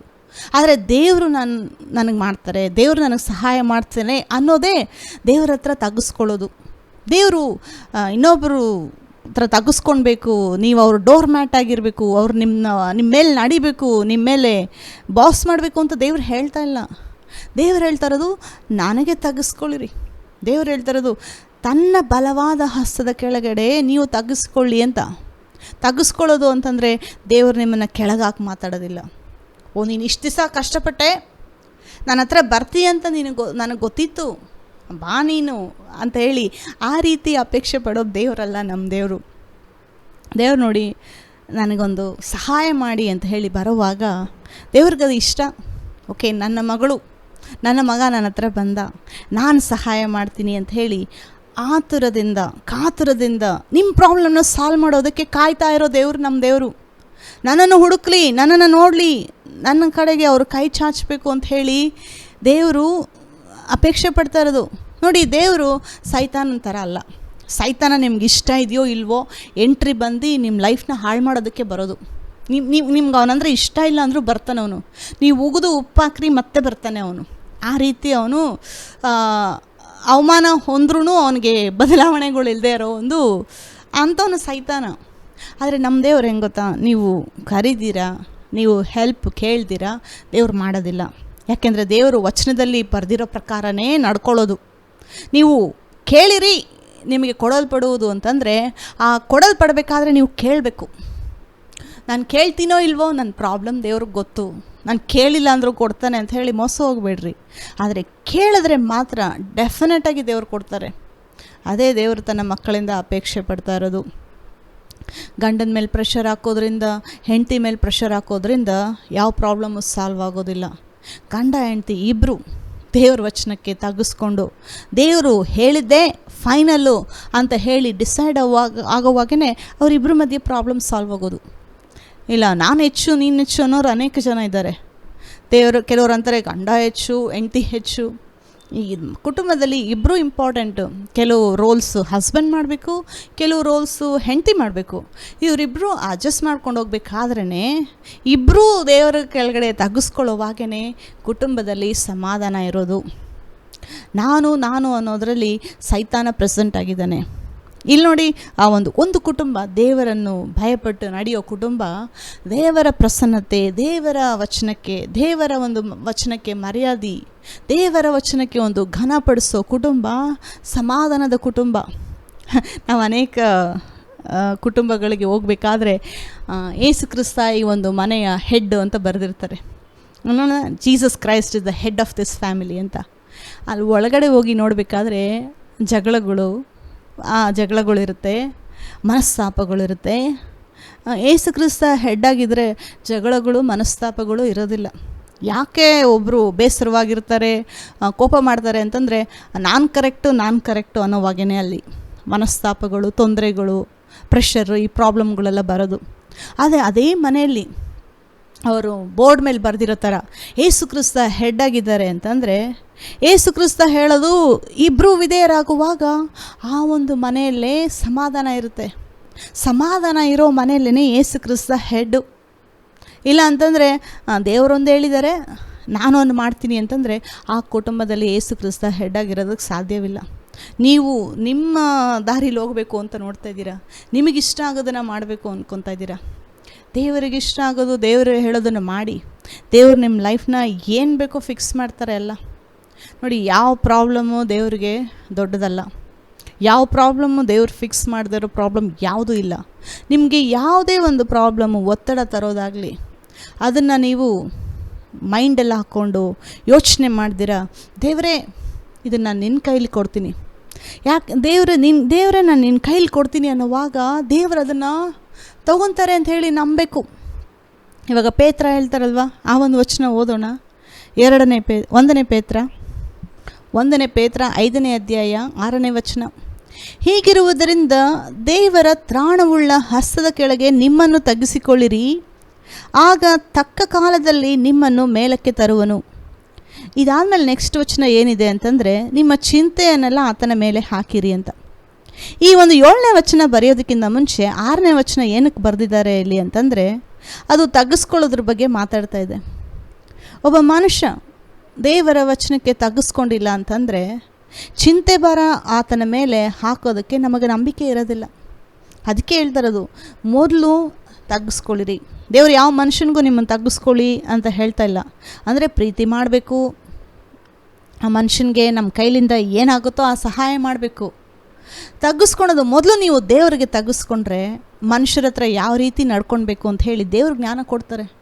ಮೊದಲು ಹೇಳ್ತಾರದು, ದೇವರ ಬಲವಾದ ಹಸ್ತದ ಕೆಳಗೆ ತಗ್ಗಿಸಿಕೊಳ್ಳಿರಿ. ಈ ರೀತಿ ತಗ್ಗಿಸಿಕೊಳ್ಳುವಾಗೇ ನಾವು ನಮ್ಮ ಚಿಂತೆ ಭಾರವನ್ನೆಲ್ಲ ಆತನ ಮೇಲೆ ಹಾಕೋದಕ್ಕಾಗೋದು. ಆ ಒಂದು ನಾನೇ ಮಾಡಬೇಕು ಅನ್ನೋ ಒಂದು ಸಿಚುವೇಶನಿಂದ ಆಚೆ ಬಂದು ಆ ಒಂದು ಥಾಟ್ನ ಸೈಡಲ್ಲಿಟ್ಟು, ಓಕೆ ದೇವ್ರು ಮಾಡ್ತಾನೆ, ದೇವ್ರ ಕೈಲಿ ಕೊಡ್ತೀನಿ, ದೇವ್ರಿಗೆ ಸಾಧ್ಯ ಮಾಡೋದಕ್ಕೆ ಅಂತ ಹೇಳಿ ಆ ಒಂದು ಪೊಸಿಷನ್ಗೆ ಬರೋವಾಗೆ ನೀವು ತಗ್ಗಿಸ್ಕೊಳ್ತಾ ಇರೋದು. ನಾನೇ ಮಾಡ್ತೀನಿ, ನಾನೇ ಫಿಕ್ಸ್ ಮಾಡ್ತೀನಿ ಅನ್ನೋದು ತಗ್ಗಿಸ್ಕೊಳ್ಳೋದಲ್ಲ.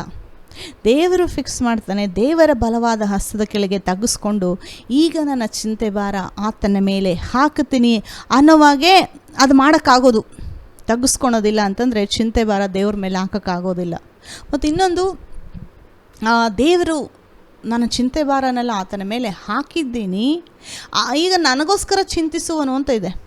ಚಿಂತಿಸುವನು ಅಂತಂದರೆ ನಿಮಗೂ ಚಿಂತೆ ಇದೆ, ದೇವರು ನಿನ್ನ ಚಿಂತೆ ತಗೊಂಡು ಕುತ್ಕೊತಾರೆ ಅಂತ ಅಲ್ಲ ಅರ್ಥ. ಅದು ಇದು ಕನ್ನಡದಲ್ಲಿ ಒಂಥರ ಬೇರೆ ರೀತಿ ಟ್ರಾನ್ಸ್ಲೇಟ್ ಮಾಡಿದ್ದಾರೆ. ಆದರೆ ಇಂಗ್ಲೀಷಲ್ಲಿ ಹೇಗಿದೆ ಅಂತಂದರೆ, ದೇವರು ನಿಮಗೆ ಕೇರ್ ಮಾಡ್ತಾರೆ, ದೇವರು ನಿಮಗೆ ಸಹಾಯ ಮಾಡ್ತಾರೆ, ದೇವರು ನಿಮ್ಮ ಪ್ರಾಬ್ಲಮ್ ಫಿಕ್ಸ್ ಮಾಡ್ತಾರೆ ಅನ್ನೋ ಒಂದು ಡಿಫ್ರೆಂಟ್ ಟ್ರಾನ್ಸ್ಲೇಷನಲ್ಲಿ ಅಲ್ಲಿ ಬರೆದಿರೋದು. ಓಕೆ, ನೀವು ಚಿಂತೆ ಭಾರ ಹಾಕಿದ್ದೀರಾ, ದೇವರು ನಿಮ್ಮ ಚಿಂತೆಯನ್ನು ತೊಗೊಂಡು ಚಿಂತೆ ಮಾಡ್ತಾಯಿದ್ದಾನೆ ಅಂತ ಅರ್ಥ ಅಲ್ಲ ಇಲ್ಲಿ. ನೀವು ನಿಮ್ಮ ಚಿಂತೆ ಭಾರನ ಆತನ ಮೇಲೆ ಹಾಕುವಾಗ ಆವಾಗೇ ನಿಮ್ಮ ಒಂದು ಭಾರ ಹಗುರ ಹಾಕೋದು.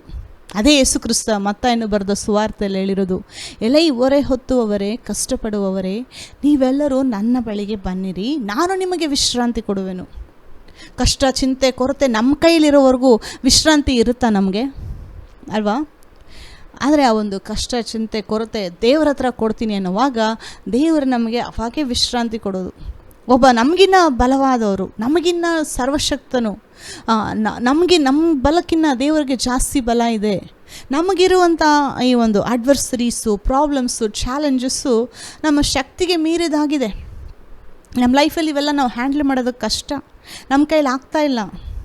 ಆದರೆ ದೇವರು ಇದನ್ನು ಮಾಡ್ತಾರೆ, ದೇವರು ಸರ್ವಶಕ್ತನು, ಆತನ ಕೈಯಲ್ಲೇ ಆಗುತ್ತೆ ಅಂಥೇಳಿ ಆತನ ಕೈಯಲ್ಲಿ ನಮ್ಮ ಪ್ರಾಬ್ಲಮ್ಸ್ ಕೊಡುವಾಗ ಮತ್ತು ನಂಬುವಾಗ ದೇವರು ನಮಗೆ ಸಾಲ್ವ್ ಮಾಡ್ತಾರೆ ಅನ್ನೋವಾಗ ನಮಗೆ ಆವಾಗ ಹಗುರ ಸಿಗುತ್ತೆ. ಯಾಕೆಂದರೆ ದೇವರು ನಂಬತಕ್ಕವನು, ಆತನು ನಂಬಿಗಸ್ತನು. ಪ್ರಾಬ್ಲಮ್ಸ್ ತೊಗೊಂಡು ಕುತ್ಕೊಂಡು ಇಟ್ಕೊತೀನಿ ನಿಮ್ಮ ಪ್ರಾಬ್ಲಮ್ ಅಂತ ದೇವ್ರು ಹೇಳ್ತಾ ಇಲ್ಲ. ಆ ಪ್ರಾಬ್ಲಮ್ಸ್ ತೊಗೊಂಡು ನಿಮಗೆ ಆ ಒಂದು ವಿಶ್ರಾಂತಿ ಕೊಟ್ಟು ಆ ಪ್ರಾಬ್ಲಮ್ನ ಸಾಲ್ವ್ ಮಾಡ್ತಾರೆ ದೇವರು. ಅದೇ ಹೇಳ್ತಾ ಇರೋದು. ಪ್ರಾಬ್ಲಮ್ ಸಾಲ್ವ್ ಆಗುವಾಗ ನಮಗೆ ಒಂದು ರಿಲ್ಯಾಕ್ಸ್ ಅನಿಸುತ್ತಲ್ಲ, ಅಯ್ಯೋ ಇಷ್ಟು ದಿವಸ ಕಷ್ಟಪಟ್ಟೆ, ಇನ್ಮೇಲೆ ಸ್ವಲ್ಪ ಫ್ರೀಯಾಗಿರ್ಬೋದು ಅಂತ ಅನಿಸುತ್ತಲ್ವ. ಸೊ ಇದೇ ಒಂದು ಪ್ರೊಸೀಜರ್ನ, ಇದೇ ಒಂದು ಪ್ರಾಸೆಸ್ಸು ದೇವರು ನಾವು ಡೈಲಿ ಮಾಡಬೇಕು ಅಂತ ಹೇಳಿ ಅಪೇಕ್ಷೆ ಪಡ್ತಾ ಇದ್ದಾರೆ. ಯಾಕಂದರೆ ಸೈತಾನ ಪ್ರಾಬ್ಲಮ್ ಡೈಲಿ ತೊಗೊಂಡು ಬರ್ತಾನೆ, ಡೈಲಿ ಫೈಟ್ ಮಾಡಬೇಕು, ನಾವು ಡೈಲಿ ನಂಬಿಕೆ ಉಪಯೋಗಿಸ್ಬೇಕು, ಡೈಲಿ ಜಯಶಾಲಿಗಳಾಗಬೇಕು. ಈ ಪ್ರಾಬ್ಲಮ್ ಮುಗ್ದೋಯ್ತು ಅಂತ ಹೇಳಿ ಇನ್ಯಾವುದು ಪ್ರಾಬ್ಲಮ್ ಬರಲ್ಲ ಅಂತ ಹೇಳಬಾರ್ದು. ಇನ್ನೊಂದು ದಿವಸ ಇನ್ನೊಂದು ತೊಗೊಂಡು ಬರ್ತಾನೆ ಸೈತಾನ, ಅದ್ರ ಮೇಲೂ ಜಯ ಕೊಡ್ತಾರೆ ದೇವರು. ಸೊ ಇದನ್ನೇ ನಾವು ನಂಬಿಕೆಯ ಒಂದು ಜೀವನನ ಪ್ರಾಕ್ಟೀಸ್ ಮಾಡ್ಕೊಳ್ಳುವಾಗ ಹೋಗ್ತಾ ಹೋಗ್ತಾ ಒತ್ತಡ ಅನ್ನೋದು ಹೋಗಿ ನಂಬಿಕೆ, ವಿಶ್ವಾಸ, ಪಾಸಿಟಿವ್ ಎನರ್ಜಿ, ಒಳ್ಳೆಯದನ್ನು ಅಪೇಕ್ಷೆ ಪಡೋದು, ಅದು ಡೈಲಿ ನಮ್ಮ ಲೈಫಲ್ಲಿ ಪ್ರಾಕ್ಟೀಸ್ ಮಾಡೋವಾಗೆ ದಿನ ದಿನ ಬದಲಾವಣೆಗಳಾಗೋದು. ಒಂದು ದಿವಸಕ್ಕೆ ಯಾವ ಪ್ರಾಬ್ಲಮ್ಮು ಫಿಕ್ಸ್ ಆಗಲ್ಲ. ಯಾಕೆಂದರೆ ಇದೆಲ್ಲ ಒಂದು ದಿವಸದ ಪ್ರಾಬ್ಲಮ್ ಅಲ್ಲ, ನಮ್ಮ ಲೈಫಲ್ಲಿರೋದು ಅನೇಕ ವರ್ಷಗಳಿಂದ ಕೂಡಿಟ್ಕೊಂಡಿದ್ದೀವಿ ಪ್ರಾಬ್ಲಮ್ಗಳನ್ನ. ಅದನ್ನು ಒಂದೊಂದಾಗಿ ಹೊರಗಡೆ ತೆಗೆದು ದೇವರ ವಚನ ಒಳಗಡೆ ಹೋಗುವಾಗ ಒತ್ತಡ ಅನ್ನೋದು ಹೋಗಿ ವಿಶ್ವಾಸ, ನಂಬಿಕೆ, ಒಂದು ನಿರೀಕ್ಷೆ, ಲೈಫಲ್ಲಿ ಚೆನ್ನಾಗಿರ್ತೀನಿ ಅನ್ನೋ ಒಂದು ಥಾಟ್ ಅವಾಗೇ ಬರೋದು. ಇದನ್ನು ಡೈಲಿ ಪ್ರಾಕ್ಟೀಸ್ ಮಾಡಿ, ದೇವರು ನಿಮ್ಮ ಜೊತೆ ಇದ್ದಾರೆ, ನಿಮಗೆ ಜಯ ಸಿಗುತ್ತೆ. ಬರೋ ವಾರ ನೋಡೋಣ. ನಮ್ಮ ರಕ್ಷಕನಾದ ಯೇಸು ಕ್ರಿಸ್ತನು ಬೇಗನೆ ಬರುತ್ತಾನೆ. ಆಮೇನ್.